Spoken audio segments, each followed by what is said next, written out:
Assalamualaikum warahmatullahi wabarakatuh.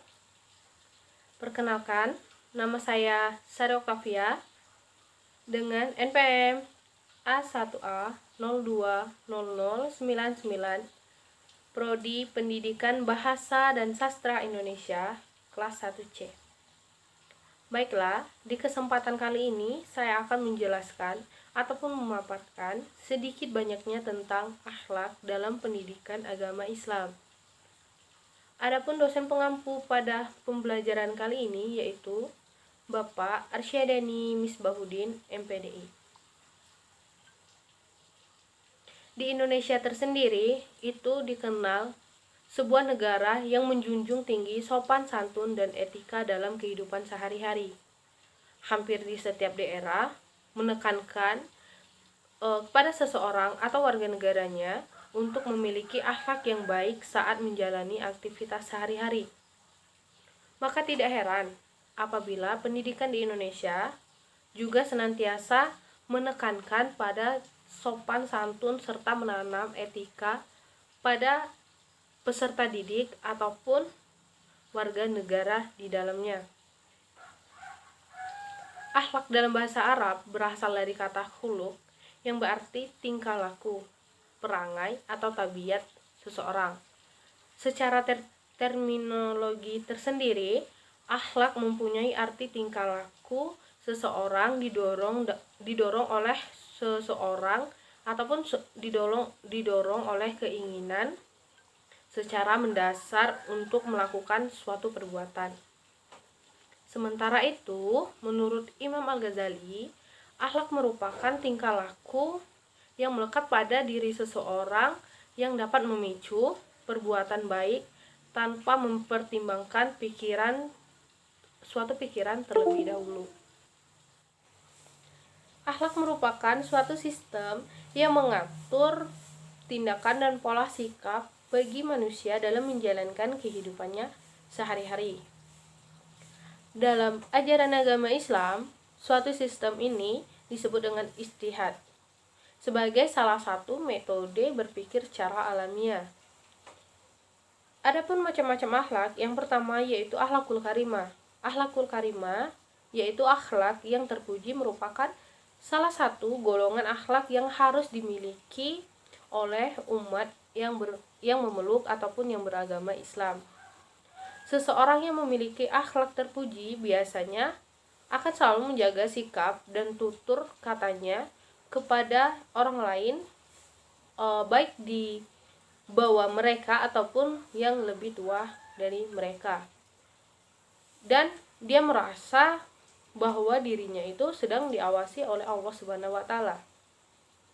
Adapun contoh dari akhlakul karimah ini sendiri yaitu akhlak kesopanan, sabar, jujur, dermawan, rendah hati, tutur kata lembut dan santun, gigih, rela berkorban, bijaksana, tawakal, dan lain sebagainya.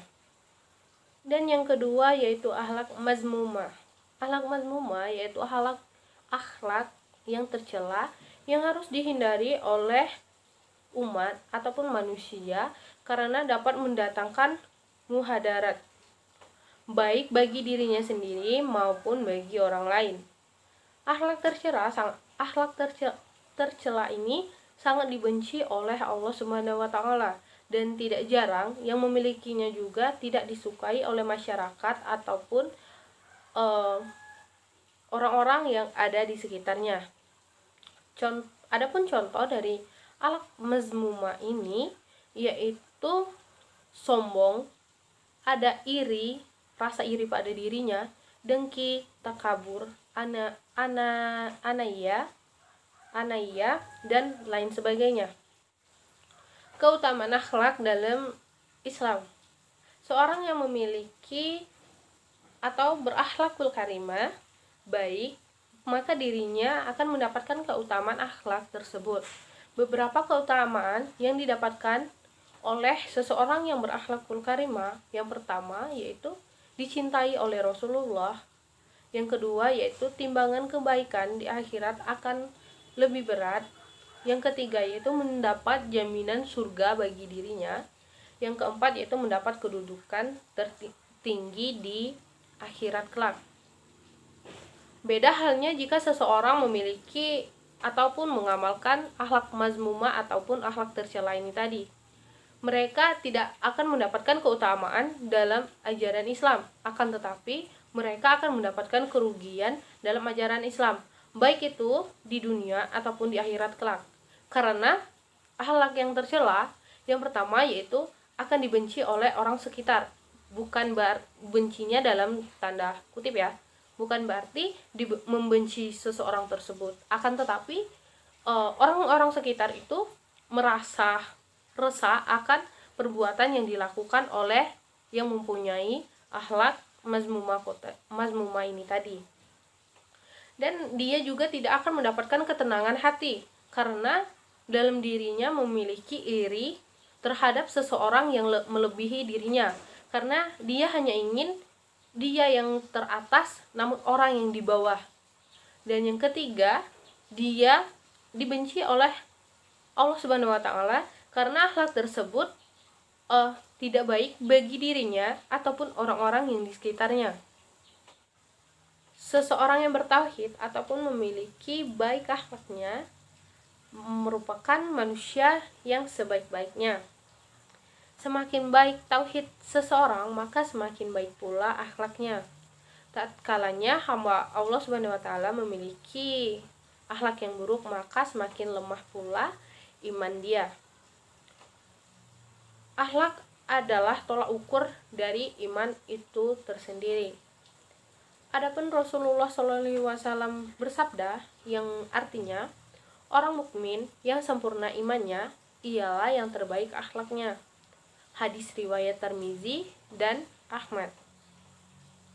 Setidaknya di sini mempunyai 6 dimensi akhlak dalam ajaran Islam. Yang pertama yaitu akhlak kepada Allah Subhanahu wa taala. Diaplikasikan dengan cara mencintainya, mensyukuri nikmat-nikmatnya, malu akan berbuat maksiat, selalu bertaubat, dan senantiasa berharap limpahan berkah dan rahmat dari Allah Subhanahu wa taala. Yang kedua yaitu akhlak kepada Rasulullah Shallallahu alaihi wasallam. Diaplikasikan dengan cara mengenalinya lebih jauh maksud saya. Kemudian berusaha mencintai dan mengikuti sunnah-sunnahnya, termasuk pula banyak bersolawat, menerima seluruh ajaran beliau dan menghidupkan kembali sunnah-sunnah yang beliau contohkan. Yang ketiga yaitu akhlak kepada Al-Quran. Diaplikasikan dengan membacanya penuh perhatian, tartil, kemudian berusaha untuk memahami, menghafal dan mengamalkannya. Yang keempat yaitu akhlak kepada orang-orang sekitar, mulai dari cara memperlakukan diri kita sendiri, kemudian orang tua, kerabat, hingga saudara, teman, ataupun orang-orang yang di sekitar kita.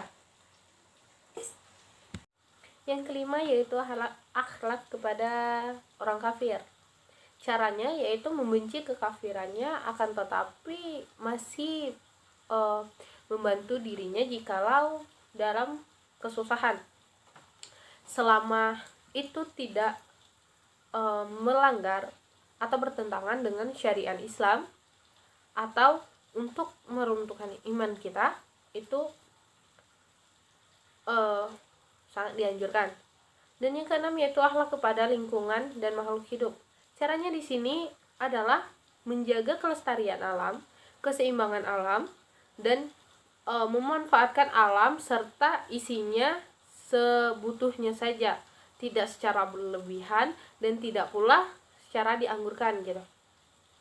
Baiklah, hanya itu yang dapat saya sampaikan. Apabila terdapat salah pengucapan kata ataupun pengucapan kalimat selama saya menjelas, ataupun ada hal yang kurang jelas dalam maksud saya selama saya menjelas, saya mohon maaf. Kepada Allah saya mohon ampun. Saya akhiri, wabillahi taufik wal hidayah. Wassalamualaikum warahmatullahi wabarakatuh.